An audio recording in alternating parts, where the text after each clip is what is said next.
Assalamualaikum warahmatullahi taala wabarakatuh. Waalaikumsalam warahmatullahi wabarakatuh. Ya Ustaz. Okey, hari ini kita akan belajar pelajaran tentang adab menziarahi saudara mara berkaitan dengan mahram dan bukan mahram. WhatsApp guys. Jangan gelak Okey. Hari ini mahram, apa maksud mahram? Apa yang dimasukkan dengan mahram?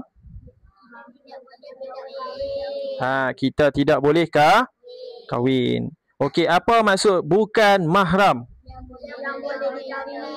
Yang boleh dikahwini. Okey. Jadi mahram adalah orang yang tak boleh kahwin dan bukan mahram adalah orang yang boleh kita kahwin. Okey. Jadi kalau kita tengok, kalau hampa faham, Ustaz akan tanya seorang demi seorang berkaitan contoh mahram dan bukan mahram. Okey, kita tanya dulu dekat Amani. Amani kita tanya dulu. Kalau sepupu lelaki, mahram ke bukan mahram? Bukan mahram. Bukan mahram. Okey, betul ke salah? Betul. Okey, seterusnya. Anak Mamat. Seterusnya Anak Mamat. Kita tanya dia. Kalau Tok Wan mahram ke bukan mahram?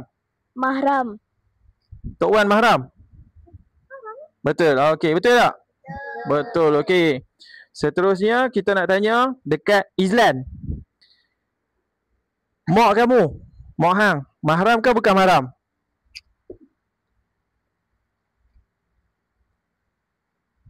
Mahram. Mahram, betul?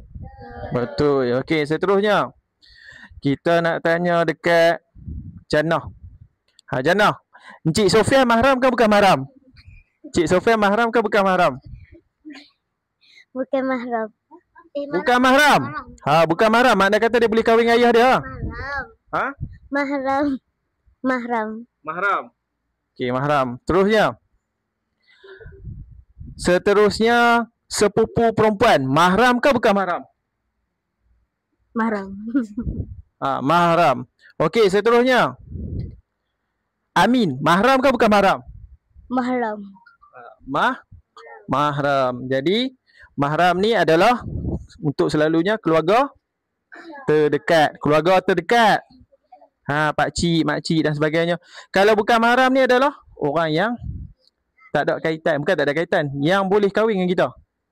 Yang kita sentuh air semayang, batal. Kalau dengan guru lelaki,